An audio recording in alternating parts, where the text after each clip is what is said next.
Welcome welcome welcome.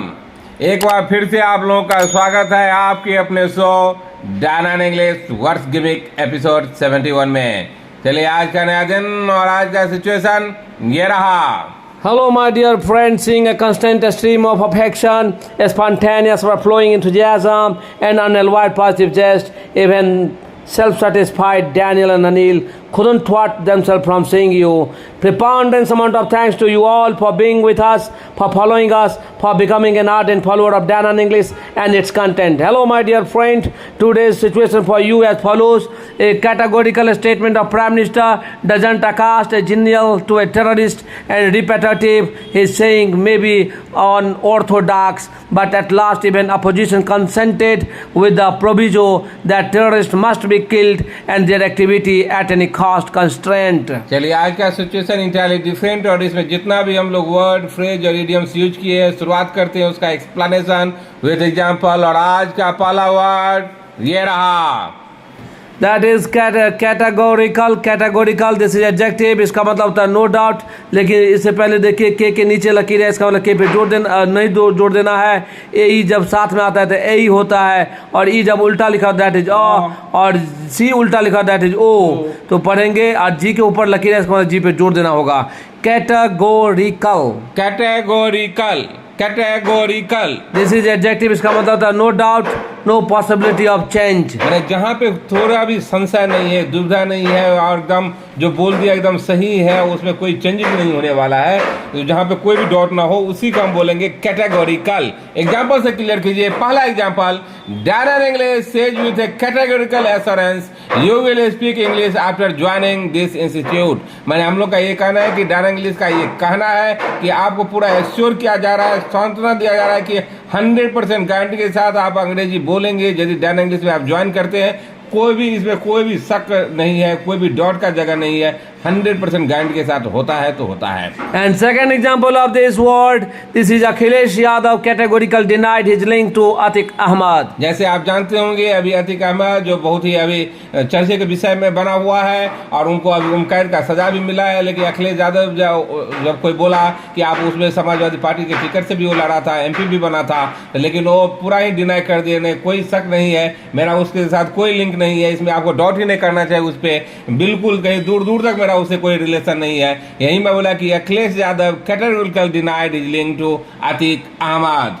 And third example is you want categorical proof about the methodology of Dan and English. मेरा ये कहना है कि Dan English का जो पढ़ाने का जो तरीका है, क्या उसके लिए आपको क्या प्रूफ चाहिए, मैं गारंटी दे सकता हूँ, कोई डाउट नहीं है, कोई शक नहीं है, थोड़ा भी मेरे बोलते हैं उसको नॉट मैंने स्पेक ऑफ हिकअप, थोड़ा भी कहीं पे शक हुआ नहीं है, 100% गारंटी के साथ हम प्रूफ दे सकते हैं। और यहाँ तो हम लोग का कैंडिडेट ही आपको प्रूफ सबसे बड़ा प्रूफ होता है, इसलिए मैं बोला कि you want categorical proof about the methodology of Dan and English. And next word of this, so that is a statement. Statement this is a non countable. S के ऊपर लकीर है, इसका मतलब एस पे जोड़ देना होगा। ई आई मीन्स होता है ए ई, और ई जब उल्टा लिखा that is statement. Statement this is statement this is a non countable. इसका मतलब समथिंग दैट समवन सेज और राइट्स ऑफिशियली। जो ऑफिशियली जो आपको कोई कुछ कहा जाता है, कोई वक्तव्य जो दिया जाता है, या तो रिटर्न फॉर्मेट या जो बोल के, या जो स्टेटमेंट जो दिया, स्टेटमेंट उसी को बोलते हैं हम स्टेटमेंट,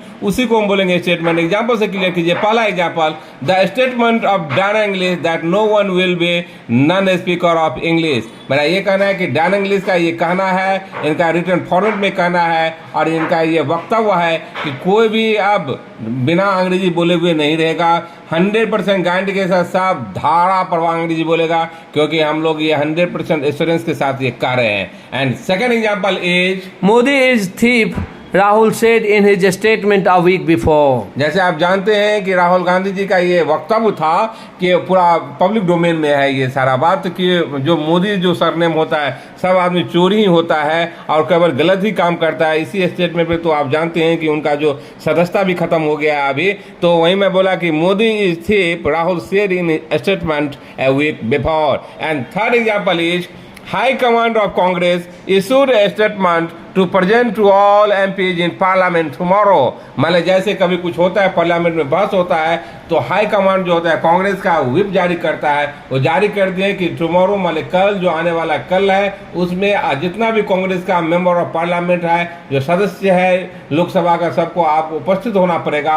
उसी को हम बोले कि वो अपना एक वक्तव्य जारी किया हाई कमांड ने, तो उसको बोलेंगे high command of Congress issued a statement to present to all MPs in parliament tomorrow. और आज का नेक्स्ट वर्ड ये रहा, दैट इज अकास्ट। देखिए ई उल्टा लिखा, दैट इज ओ बोलेंगे, के ऊपर लकीर है, इसको मतलब के पे जोड़ देना होगा, एक के आगे दो बिंदी है, दिस इज आ, तो पढ़ेंगे accost. Accost this is a verb, इसका मतलब है to stop someone from going up in threatening way, माने किसी को कहीं पे जाने से रोकना और या आपको डराना धमकाना, उसी को हम बोलेंगे आकाश। जैसे एग्जांपल से क्लियर कीजिए। पहला example, Arvind Kejriwal was accosted by hooligans from delivering a speech. जैसे अरविंद केजरीवाल जी को वहां रोका गया है स्पीच देने से, जो गुंडागर्दी प्रवृत्ति का जो आदमी था उनके द्वारा, तो उसको हम बोलेंगे Arvind Kejriwal was accosted by hooligans from delivering a speech. And second example of this word, he accosted me from speaking. माने जैसे वो मुझे बोलने से रोक दिया धमकी दिया कि तुम नहीं बोल सकते हो, उसी को हम बोलेंगे he accost me from speaking.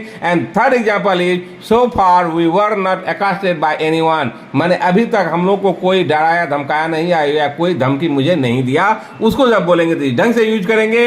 और आज का फोर्थ वर्ड ये रहा, दिस इज जीनियल। जीनियल देखिए डी और 3 जैसा जो है वो जॉ होता है, और इसके ऊपर डी के ऊपर लकीर है, इसका मतलब डी पे जोड़ देना होगा, मीन्स जॉ पे जोड़ देना होगा। और एन आई मीन्स नहीं होता है, तो और आई के आगे देखिए पहला जॉ और आई के आगे 2 बिंदी है, इसका मतलब दीर्घी है, मीन लंबा करके पढ़ना पड़ेगा। जीनियल, जीनियल इसको पढ़ेंगे। ये होता है एडजेक्टिव, मैंने फ्रेंडली या प्लीजेंट वे, मैंने दोस्ताना रूप में, मैंने हंसी खुशी के रूप में, उसको हम बोलेंगे जीनियल। जैसे एग्जांपल से क्लियर कीजिए। पहला example, with genial manner he was said your going from here is very necessary. मैंने वो मेरे दोस्ताना रूप में मुझे बोला कि यहाँ से आपका जाना अच्छा रहेगा, बहुत जरूरी है। And second example of this word, now it is positive of genial manner, you can find almost in most of the students। मेरा ये कहना है कि आजकल के विद्यार्थी में आप देखेंगे कि जेलस भावना थोड़ा ज्यादा है, फ्रेंडली बिहेवियर थोड़ा कम होता है। यही मैं बोला कि ऐसा भावना अभी आपको कम मिलेगा आजकल के विद्यार्थी में। And third example is we are very genial, मैंने हम लोग बहुत ही दोस्ताना व्यवहार करते हैं, सबके साथ एकदम फ्रेंडली बिहेव करते हैं, उसी को बोले हम इस ढंग से। And next word of this, so that is repetitive. Repetitive देखिए आर आई री हो गया, पी के ऊपर लकीर है, पी पे जोड़ देना होगा, ई मैंने ए होता है, ई जब उल्टा लिखा दैट इज अ, और टी आई वी टीव, तो ये हो गया repetitive. Repetitive this is adjective, इसका मतलब होता है doing same thing several times. माने एक ही चीज को बार बार करना है, सेम जो आप मान लो कोई एक्शन करता हो वही एक्शन को दोहराना, उसी को हम बोलेंगे रिपेटेटिव। जैसे एग्जांपल से क्लियर कीजिए। पहला example, repetitive practice essential for becoming a fluent speaker. मेरा ये कहना है कि बार बार आप जब प्रैक्टिस करेंगे वो बहुत ज्यादा जरूरी है धारा पर अंग्रेजी बोलने के लिए। And you should, second example of this word, you should abstain from repetitive blaming. मेरा ये कहना है कि जो आप लगातार जो ब्लेम कर रहे हैं किसी दूसरे के ऊपर, उससे आप दूर होइए। एब्सटेन मैंने दूर होना, तो उससे आप दूर करिए, उसे किनारा कीजिए। And third example is repetitive measures are taken by government for eradicating poverty. जैसे आप जानते हैं गवर्नमेंट बदलता हो और गवर्नमेंट के बाद दूसरा भी कोई किसी तरह का गवर्नमेंट आता हो, सब कोई बार बार वही एक्शन लेते, किसी तरह से गरीबी जो हटाना है, इरेडिकेट मैंने हटाना, दूर करना, तो यही बोला कि repetitive measure are taken by government for eradicating poverty. And next word of this, so that is unorthodox. Unorthodox देखिए पेट कटा हुआ ए, दिस इज अ, और सी उल्टा लिखा हुआ दैट इज ओ, ऊपर लकीर है जोड़ देना होगा, और थी में थीटा जो है थ हो गया, और ई जब उल्टा लिखा हुआ दैट इज अ, ए के आगे 2 बिंदी है, दिस इज आ, तो पढ़ेंगे अनऑर्थोडॉक्स। अनऑर्थोडॉक्स अनऑर्थोडॉक्स ये एडजेक्टिव होता है, इसका अर्थ होता है unnatural, strange, different from usual और डिफरेंट बिहेवियर, आइडियाज, मेथड। मेरा ये कहना है कि दूसरे से अलग, मैंने थोड़ा विचित्र बिहेवियर का हो, जो मेथड हो थोड़ा अलग हो, जो व्यवहार हो अलग हो, आइडिया अलग हो, उसी को हम बोलेंगे अनऑर्थोडॉक्स। एग्जाम्पल से क्लियर कीजिए। पहला example, being unorthodox style of teaching, almost all speak in English in Dannan English. मेरा ये कहना है कि हम लोग का मेथड जो इंटायरली डिफरेंट है, यही कारण है कि यहाँ जो कोई भी स्टूडेंट यहाँ का होता है डैनन इंग्लिश का 100% गारंटी के साथ अच्छा लिखता है, बोलता और धारा प्रवाह बोलता है। And second example of this adjective, he was sacked due to unorthodox behaviour. मैंने मेरा उनका जो बिहेवियर जो था अनयूजुअल था, विचित्र था, इसलिए उनको वहां से हटा दिया गया तो उसी को बोलेंगे he was sacked due to unorthodox behavior. And third example is having followed the unorthodox accounting method, many companies earn adequate money. Adequate मैंने बहुत ज़्यादा मनी होता है, तो मैं यही बोला कि जो मैंने खास करके जो मैनिपुलेशन जो किया जाता है, छेड़छाड़ जो किया जाता है बैलेंस शीट के साथ, उसको दिखा करके वो बहुत ज़्यादा पैसा कमाए, यही कहना है इस एग्जाम्पल का. And those who came into Dana English with the intention of scratching the surface, even they go back by taking a fellow feeling and English type grace. It is keen interest which compels you to be the part of Dana English. It is Dana English which saves you from becoming dregs of society and rubbish. चलिए आज का 7th word ये रहा. That is consent. देखिए ई उल्टा लिखा, that is तो कन एस के ऊपर लकीर है, दैट इज दिस जोड़ देना होगा. ई मींस ए होता है कंसेंट. कंसेंट ये वर्ब होता है, इसका अर्थ होता है एग्री टू डू समथिंग. मैंने जो मैं कुछ बोला उसे आप सहमति है वो काम करने के लिए या कुछ हमारा नियम फॉलो करने के लिए एग्री होना, सहमत होना, उसी को बोलेंगे हम कंसेंट. एग्जाम्पल से क्लियर कीजिए. पहला example, at many occasions opposition are not consented with the government. मेरा ये कहना है कि बहुत मौके पर जो ऐसा होता है, खास करके ज्यादातर मौके पे यही होता है कि गवर्नमेंट से राजी नहीं होता है अपोजिशन, विरोधी दल. तो वही मेरा कहना था. And second example is, if you consent with the methodology of Dana English, no one can stop you from speaking English. मेरा ये कहना है कि डाना इंग्लिश का जो मेथोडोलॉजी है, यदि उसको आप उससे सहमत है और उसको एज इट इज फॉलो करेंगे तो आपको कोई नहीं रोक सकता है धारा पर अंग्रेजी बोलने से. And third example is, in the meeting all were consented with our view. मैंने मान लो कोई मीटिंग हेल्ड हुआ, उसमें हम लोग जो व्यू दिए, जो राय दिए, विचार दिए, विमर्श दिए, उससे सब आदमी सहमत था, उसी को हम बोलेंगे in the meeting all were consented with our view. And और आज का नेक्स्ट वर्ड ये रहा, that is proviso. Proviso this is देखिए पी आर ई, पी और आर, प्र और ई उल्टा लिखा, दैट इज प्र. ए आई जब आई होता है, ए आई जब साथ में आता है आई होता है, और भी के ऊपर लकीर है, दिस मीन्स भी पे जोड़ देना होगा. और जेड मीन्स होता है घर्षण के साथ, मीन्स नीचे दांत के पीछे टंग को चिपका के घर्षण के साथ हवा निकालना पड़ता है. तो ज ओ यू मीन्स होता है औ, तो ये हो गया proviso. This is a non. इसका मतलब होता है condition, statement in an agreement, particular thing must happen before another can. माने कुछ भी घटना होता है या कुछ कंडीशन, उस शर्त पे कोई ऐसा शर्त रखा, उसके बाद भी कुछ हम होने देंगे, उसी को हम बोलेंगे प्रोवाइजो. जैसे एग्जांपल से क्लियर कीजिए. पहला example, BJP leader Pragya Singh Thakur was release from jail with या on the proviso that she avoid talking about religion. इसके साथ प्रीपोजिशन विथ भी आएगा, नहीं तो ऑन भी आता है, इसलिए यहाँ पे दिखाए विथ या ऑन. तो यही मैं कहना है कि बीजेपी का जो लीडर जो प्रज्ञा सिंह ठाकुर जो एमपी है भोपाल से, उनको उस ग्राउंड पे छोड़ा गया, उन कंडीशन पे, उस शर्त पे छोड़ा गया कि आप बाहर निकलेंगे तो आप धर्म के बारे में बात नहीं करेंगे, इस पे आधार पे छोड़ा गया है. सेकंड एग्जांपल, प्रोवाइजो मींस होता है शर्त, condition, शर्त. And second example is, you can start share trading business. The only proviso is that account must be in the name of you. मेरा ये कहना है कि आप शेयर मार्केट का बिजनेस जो है, ट्रेडिंग खास करके आप कर सकते हैं, बशर्ते, शर्त ये है इसके लिए कि ये अकाउंट जो है वो आपके नाम पे होना चाहिए, तब आप शेयर मार्केट का ट्रेडिंग बिजनेस शुरू कर सकते हैं. Next word of this, so this is constraint. देखिए के और ई उल्टा लिखा, दैट इज एस के ऊपर लकीर है, इसको एस पे जोड़ देना होगा. ई आई होता है ए, तो हो गया constraint.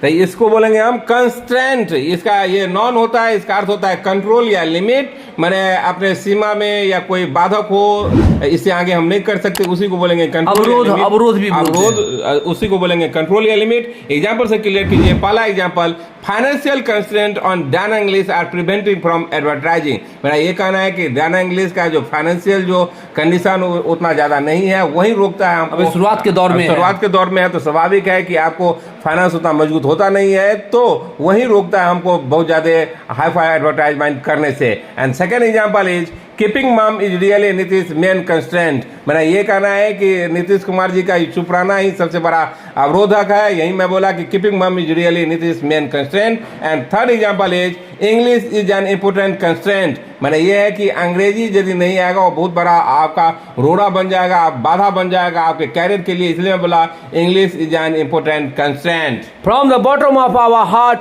We are saying, throw caution to the wind, nothing will be will o' the wisp, pay heed on what is said by Dan in English. English. चलिए, इसमें जितना भी हम लोग वर्ड फ्रेज वगैरह यूज किए हैं उसको डिलीनेट कर दिए। बिना देरी किए एक बार फिर से सिचुएशन पढ़ देता हूँ। A categorical statement of Prime Minister doesn't cast a genial to terrorist and repetitive. He is saying maybe unorthodox, but at last even opposition consented with the proviso that terrorists must be killed and their activity at any cost constrained. मुझे उम्मीद है कि इसमें जितना भी word हम लोग दिए थे पूरा डिलीनेट कर दिया, आप समझ भी होंगे। यदि आपको अच्छा लगता हो तो please like it, subscribe it, share it. तब तक के लिए बाय बाय।